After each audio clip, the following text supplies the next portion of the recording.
Sa araw na dapat ay puno ng saya at pagmamahalan, isang mahirap na babae ang pinahiya sa harap ng maraming tao ng isang bride. Hindi niya alam na ang babaeng kanyang winasak ang dangal ay may lihim na koneksyon sa lalaking kanyang pakakasalan, isang lihim na magbabago sa lahat kapag nahayag ang katotohanan. Tahimik ang hardin ng simbahan sa unang mga sandali ng umaga. May halong hamog ang hangin, at ang mga bulaklak na nakapalibot sa lugar ng kasal ay tila nakikisabay sa kaba ng mga taong nagtipon. Si Camilla, ang bride, ay nakatayo sa gitna ng lahat, maganda, elegante, at puno ng kumpiyansa. Sa kanyang puting bestida, pakiramdam niya ay nasa kanya ang buong mundo. Para sa kanya, ang araw na iyon ay simbolo ng kanyang tagumpay, isang perpektong buhay, isang perpektong asawa, at isang kinabukasang wala ng kahirapan. Sa di kalayuan, may isang babaeng tahimik na nakatayo sa gilid ng hardin. Si Lila. Suot niya ang isang lumang itim na damit, maingat na inayos kahit halatang luma na. Ang kanyang mga mata ay puno ng lungkot, pero may bahid ng tapang. Hindi siya bisita. Hindi rin siya empleyado. Nandito siya dahil may pangako siyang tinupad, isang pangakong hindi niya kailanman nilabag, kahit gaano pa kasakit. Hoy, sino yan? Bulong ng isa sa mga bridesmaid, sabay turo kay Lila. Napalingon si Camilla. Sa isang iglap, nagbago ang kanyang mukha. Hindi niya kilala si Lila, pero sapat na ang itsura nito para agad siyang makaramdam ng pagkainis. Sa isip ni Camilla, hindi bagay ang babaeng iyon sa kanyang perpektong araw. Anong ginagawa niya rito? Tanong ni Camilla, malakas ang boses. Walang sumago. Tahimik lang si Lila, nakayuko, tila ayaw makaistorbo. Ngunit para kay Camilla, ang katahimikan ay isang insulto. Lumapit siya kay Lila, kasunod ang mga matang mapanghusga ng mga bisita. Alam mo ba kung nasaan ka? Tanong niya, puno ng pagmamataas. Ito ay pribadong kasal. Hindi ito lugar para sa mga tulad mo. Tumingala si Lila, nanginginig ang labi. Pasensya na po. Sandali lang po ako rito.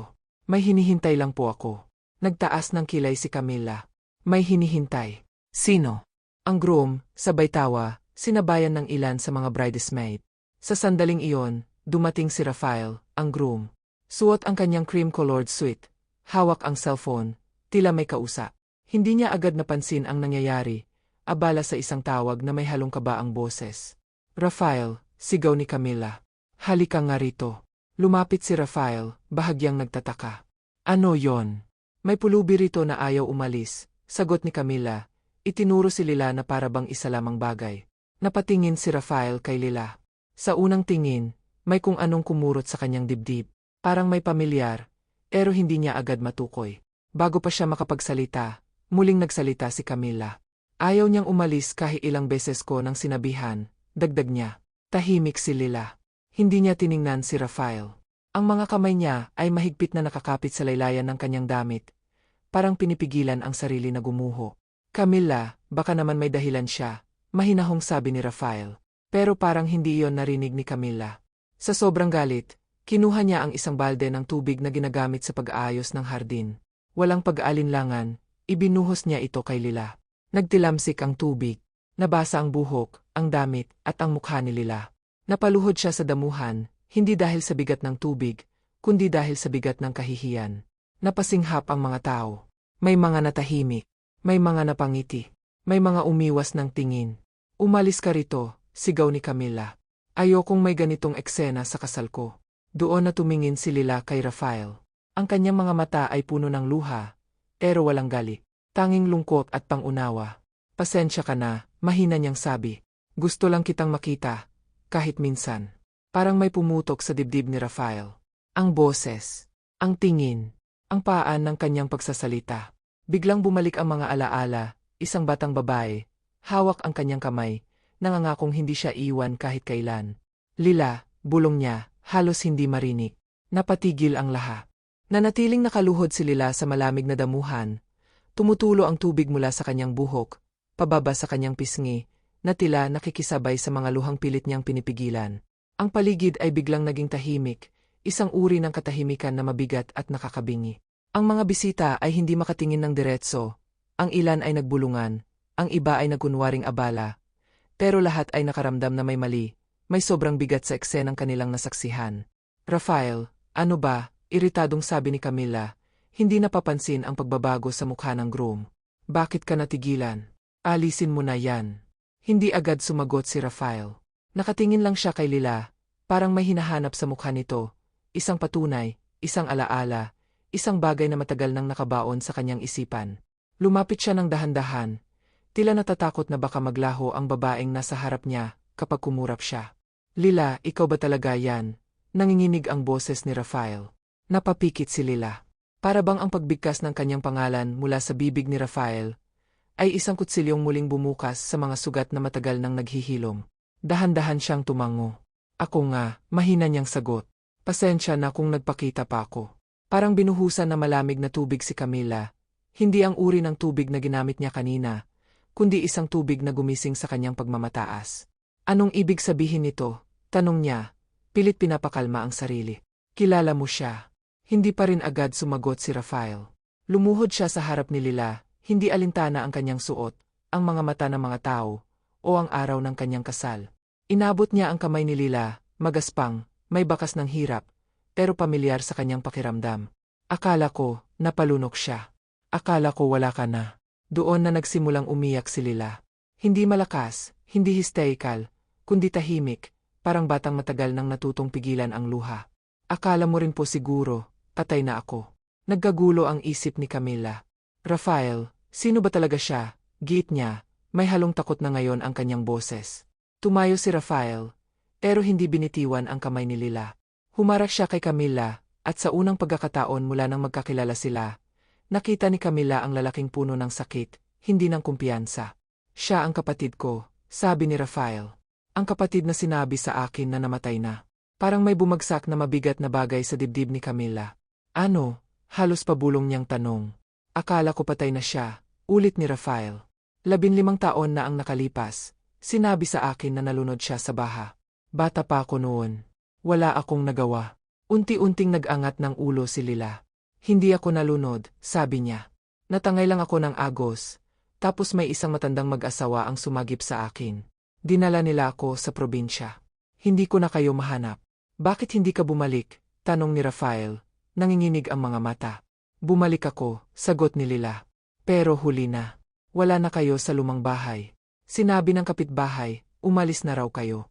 Mula noon, hinanap kita, kuya. Ang salitang, kuya, ay parang pumutok na kulog sa gitna ng hardin.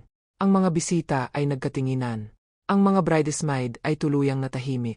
Ang mga mata nila ay hindi na puno ng sismis, kundi ng pagkabigla. Si Camila ay napaupo sa isang silya. Tila nawalan ng lakas ang kanyang mga tuhod. Ang babaeng pinahiya niya sa harap ng lahat, ang babaeng binuhusan niya ng tubig, ay kapatid ng lalaking mahal niya. Ayoko ng gulo, dugtong ni Lila. Hindi ako pumunta para sirain ang kasal ninyo. Gusto ko lang makita si kuya. Kahit saglit lang. Pero sinira mo ang araw ko, biglang sigaw ni Camila, halos wala na sa sarili. Sinira mo ang lahat. Lumingon si Rafael sa kanya, may lungkot pero may diin ang boses. Hindi siya ang sumira nito. Ang ginawa mo. Napatigil si Camila. Hindi niya inaasahan ang mga salitang iyon. Rafael, nangingilid ang luha sa kanyang mga mata. Hindi ko alam. Kung alam ko lang. Kung alam mo lang, hindi mo pa rin siya dapat tinahiya, sagot ni Rafael. Kahit sino pa siya. Tahimik na tumayo si Lila. Basa pa rin ang kanyang damit, nanginginig sa lamig at emosyon. Aalis na po ako, sabi niya. Pasensya na talaga. Huwag, agad na sabi ni Rafael. Huwag ka munang umalis. Napatingin si Lila sa kanya, parang batang natatakot umasa. Ayokong maging dahilan ng problema. Hindi ka problema, mariing sabi ni Rafael. Ikaw ang pamilya ko. Ang salitang iyon ay parang yakap na matagal nang hinihintay ni Lila. Muling tumulo ang kanyang mga luha. Si Camila ay nakatingin sa kanilang dalawa. Pakiramdam niya ay unti-unting gumuho ang mundo na matagal niyang binuo. Sa harap niya, malinaw na hindi na siya ang sentro ng kwento. May mas malalim, mas masakit, at mas totoo kaysa sa kanyang perpektong kasal. Anong mangyayari ngayon? Tanong niya, halos pabulong. Huminga ng malalim si Rafael. Hindi ko alam, sagot niya ng tapat.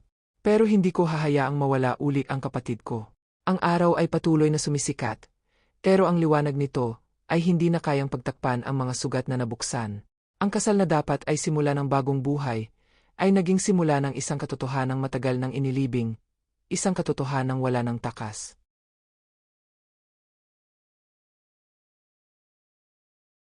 Hindi na bumalik sa dati ang ingay ng hardin. Ang dating masayang bulungan ay napalitan ng mabibigat na hinga at maingat na pagtingin.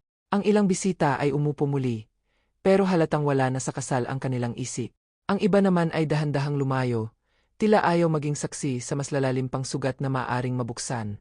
Si Rafael ay inalalayan si Lila papunta sa isang upuang nasa lilim ng puno. Inabot niya ang kanyang panyo at maingat na ibinalot sa balikat nito. Giniginaw ka, sabi niya, puno ng pag-aalala. Okay lang ako, sagot ni Lila. Pilit nang umingiti, kahit nanginginig pa rin ang kanyang mga kamay. Sanay na ako. Ang salitang iyon ang mas lalong sumakit kay Rafael. Sanay na siya sa hirap. Sanay na siyang mag-isa. Samantalang siya, nabuhay ng may oportunidad, may edukasyon, may bagong pamilya, habang ang kapatid niyang akala niya wala na ay patuloy na lumalaban sa buhay ng mag-isa. Samantala, si Camila ay nakatayo pa rin sa gitna ng hardin. Ang puting bestida na kanina'y simbolo ng kanyang tagumpay, ay parang biglang naging mabigat na kasuotan. Ramdam niya ang mga matang nakatingin sa kanya, hindi na puno ng paghanga, kundi puno ng tanong at paghuhusga. Lumapit ang kanyang ina, hawak ang kanyang kamay. Anak, mahinahon nitong sabi, huminga ka muna. Ma, nanginginig na sagot ni Camila, hindi ko alam. Hindi ko talaga alam. Pero nakita nila ang ginawa mo, sagot ng ina niya, walang galit, pero may bigat. At ngayon, kailangan mong harapin yon. Napatingin si Camila kina Rafael at Lila. Nakita niya kung paano maingat na inaayos ni Rafael ang buhok ng kapatid niya. Kung paano siya nakikinig sa bawat salita nito, na parang ayaw nang may makaligtaan pa. Doon niya naramdaman ang isang emosyon na bihira niyang maramdaman. Selos na may halong hiya. Lumapit siya sa kanilang dalawa. Ang bawat hakbang ay parang mabigat, pero alam niyang hindi na siya maaaring umatras. Lila, mahina niyang sabi. Napatingin si Lila sa kanya. Walang galit sa kanyang mga mata, wala ring paghihiganti, tanging pagod at lungkot. Mas lalong nahirapan si Camila dahil doon. Pasensya na, sabi ni Camila, pilit pinipigil ang luha. Hindi ko alam ang pinagdadaanan mo. Hindi ko alam kung sino ka. Tahimik si Lila sandali bago sumagot. Hindi niyo po kailangang mag-sorry sa akin, sabi niya. Mas masakit po siguro ang mga nasabi ko rin sa sarili ko araw-araw. Pero pinahiya kita, giit ni Camila. Sa harap ng maraming tao. Tumango si Lila. Opo, masakit po. Pero mas masakit po ang mawalan ng pamilya. At ngayon, nandito na siya, sabay tingin kay Rafael, sapat na po yon para sa akin. Hindi napigilan ni Camila ang pag-iyak. Sa unang pagkakataon, nakita niya ang sarili niya, hindi bilang isang bride, kundi bilang isang taong nagkamali, at may pananagutang harapin yon. Rafael, sabi niya, humarap sa groom. Kung kailangan mo ng oras, kung kailangan mong unahin ang kapatid mo, may intindihan ko. Tumingin si Rafael sa kanya, mahaba at mabigat ang katahimikan sa pagitan nila. Hindi ko alam kung paano ko paghahatiin ang sarili ko, sagot niya. Pero alam kong hindi ko pwedeng balewalain ang nangyari. Lumapit ang ilang bisita, maingat at may paggalang. May isang matandang lalaki, isang ninong ni Rafael, ang nagsalita. Rafael, sabi nito, ang pamilya ay hindi laging perpekto. Pero kapag dumating ang pagkakataon na maghilom, huwag mong sayangin. Tumango si Rafael. Bumaling siya kay Lila. Sumama ka muna sa akin, sabi niya. Sa bahay namin. Magpahinga ka muna. Nagulat si Lila. Ayoko pong makaabala. Hindi ka abala, mariing sagot ni Rafael. Matagal na kitang hinahanap. Napalunok si Lila, saka tumango. Sa sandaling iyon, parang may bahagyang gumaan sa dibdib niya. Isang pakiramdam na matagal na niyang hinintay, pero hindi niya akalaing mararamdaman pa niya. Ang seremonya ay tuluyang ipinagpaliban. Walang opisyal na anunsyo, pero ramdam ng lahat na hindi iyon ang tamang oras para magdiwang. Isa-isang umalis ang mga bisita, may dalang kwento na hindi nila inaasahang masasaksihan. Sa loob ng sasakyan, tahimik si Rafael at Lila. Ang ingay ng makina ay tila mas malakas kaysa sa kanilang mga salita. Sa wakas, si Rafael ang nagsalita. Patawad, sabi niya. Patawad kung hindi kita nahanap agad. Ngumiti si Lila, marahan at puno ng pag-unawa. Bata pa tayo noon, kuya. Pareho tayong biktima. Napapiki si Rafael, pilit pinipigilan ang luha. Hindi na kita hahayaang mawala ulit. Sa likod nila, naiwan si Camila sa hardin, mag-isa, nakatayo sa gitna ng mga upuang wala ng laman. Ang araw ay unti-unti nang lumulubog, at kasama nito, ang imahe ng perpektong kasal na matagal niyang pinangarap. Sa kanyang dibdib, may mabigat na tanong. Handa ba siyang baguhin ang sarili niya para sa katotohanang ito? Habang papalayo ang sasakyan ni Rafael at Lila, nagsimula ang isang bagong yugto, hindi ng kasal, kundi ng muling pagkakabuo ng isang pamilyang minsang nagkahiwalay ng tadhana. Tahimik ang bahay ni Rafael nang dumating sila. Isang tahimik na uri ng katahimikan, hindi mapayapa, kundi puno ng mga alaala. Binuksan niya ang ilaw at agad na bumungad ang mga larawan sa dingding, mga tagumpay niya sa buhay, mga ngiting pinaghirapan, at sa isang sulok, isang lumang litrato ng dalawang batang magkahawak kamay. Si Rafael at si Lila, bata pa, marumi ang mukha, pero buong-buo ang ngiti. Napahinto si Lila sa paglalakad. Nanginginig ang kanyang tuhod. Andito pa pala, mahina niyang sabi. Lumapit si Rafael at tumingin sa litrato. Hindi ko kailanman inalis, sagot niya. Kahit sinabi nilang wala ka na. Umupo sila sa sala. Nagkatinginan, parang paehong hindi alam kung saan magsisimula. Sa wakas, si Lila ang unang nagsalita. Pagkatapos ng baha, simulan niya, akala ko talaga mamamatay na ako. Hindi ko na maramdaman ang katawan ko. Tapos may humila sa akin palabas ng tubig. Isang matandang lalaki. Dinala nila ako sa bahay nila. Mahirap din sila, pero mababait. Tahimik na nakikinig si Rafael. Bawat salita ay parang piraso ng puzzle na matagal nang nawawala. Hinintay kita, mahina niyang sabi. Araw-araw akong pumupunta sa ilog. Umaasa. Alam ko, sagot ni Lila. Kaya nga pilit akong bumalik. Pero wala na kayo. Akala ko, ayaw niyo na rin sa akin. Mahigpit na napapikit si Rafael. Hinding-hindi mangyayari yon. Samantala, sa kabilang dulo ng lungsod, nakaupo si Camila sa harap ng salamin. Inalis niya ang belo, ang alahas, ang lahat ng simbolo ng kasal na hindi natuloy. Tinitigan niya ang sarili, hindi na ang bride na puno ng kumpiyansa, kundi isang babaeng pagod at gulong-gulo. Pumasok ang kanyang ina. Anak, mahinahon itong sabi, ang nangyari ngayon ay hindi aksidente. Isa itong salamin. Ma, umiyak na sagot ni Camila, hindi ko sinasadya. Hindi ako masamang tao. Hindi, sagot ng ina. Pero may mga bagay kang hindi pa natututunan. Kinabukasan, nagising si Lila sa isang kama na malinis at mainit. Matagal na siyang hindi natutulog ng walang kaba. Lumabas siya sa kwarto at nakita si Rafael sa kusina, nagluluto ng almusal. Naalala mo pa, sabi ni Lila, bahagyang ngumiti, kung paano ako mahilig sa itlog na medyo sunog. Ngumiti rin si Rafael. Hindi ko yon nakalimutan. Habang kumakain sila, napag-usapan ang mga simpleng bagay, trabaho ni Lila bilang labandera, ang mga lugar na napuntahan niya, ang mga taong tumulong at umabuso rin sa kanya.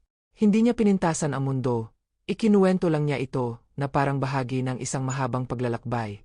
Sa bawat kwento, mas lalong naramdaman ni Rafael ang bigat ng kanyang pagkawala. Pero sa halip na lunurin siya ng guilt, pinili niyang gamitin ito bilang dahilan para bumawi. Lumipas ang ilang araw. Si Lila ay nanatili sa bahay, unti-unting nasasanay sa katahimikan, sa pagkain na hindi kailangang paghatian, sa higaan na walang tako. Si Rafael naman ay abala sa pakikipag-usap kay Camila, mga usapang mahirap, puno ng luha at katahimikan. Isang hapon, dumating si Camila sa bahay ni Rafael. Walang magarbong damit, walang makyup. Simple lang. Huminga siya ng malalim bago kumatok. Si Lila ang nagbukas ng pinto. Nagkatinginan sila. Walang galit. Walang sigaw. Tanging dalawang babaeng parehong nasaktan sa magkaibang paraan. Pwede ba tayong mag-usap? Tanong ni Camila. Tumango si Lila. Umupo sila sa sala. Dumating si Rafael at naupo sa dikalayuan, handang makinig pero hindi manghimasok. Lumaki akong laging kailangang maging pinakamagaling, simula ni Camila. Kapag mahina ka, matatalo ka. Yan ang itinuro sa akin. At daladala ko yon hanggang sa araw ng kasal. Tahimik si Lila, nakikinig. Hindi ko alam kung paano maging mabait sa isang mundong akala ko kalaban ko, dugtong ni Camila. At ikaw ang naging biktima. Huminga siya ng malalim.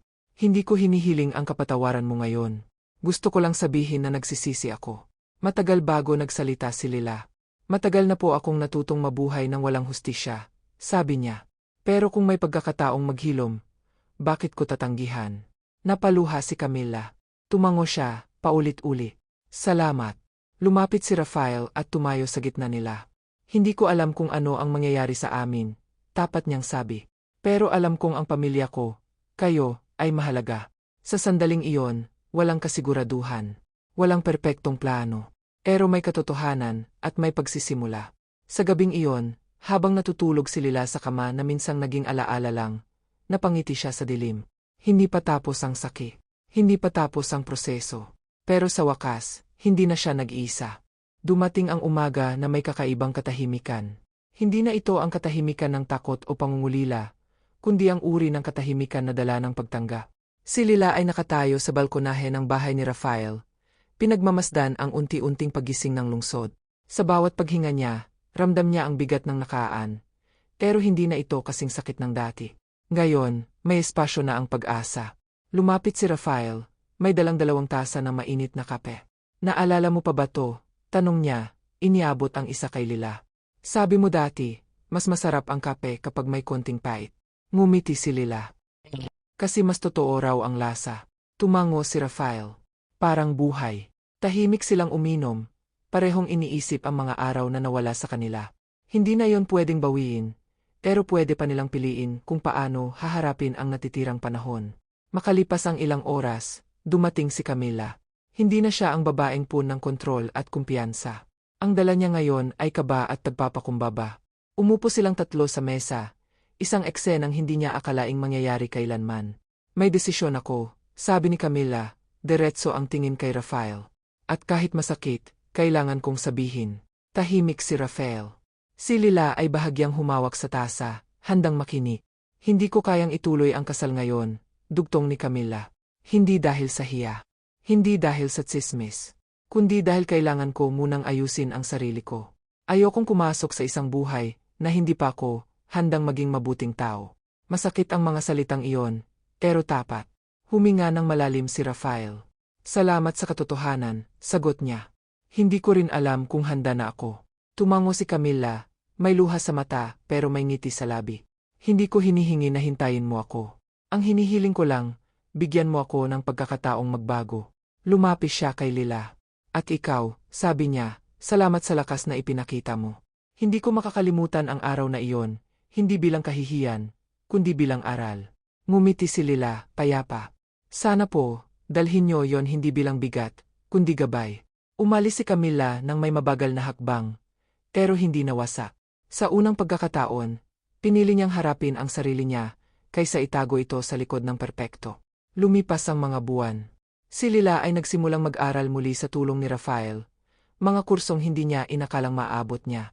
May mga gabing umiiyak pa rin siya sa bigat ng alaala, pero ngayon, may taong handang makinig.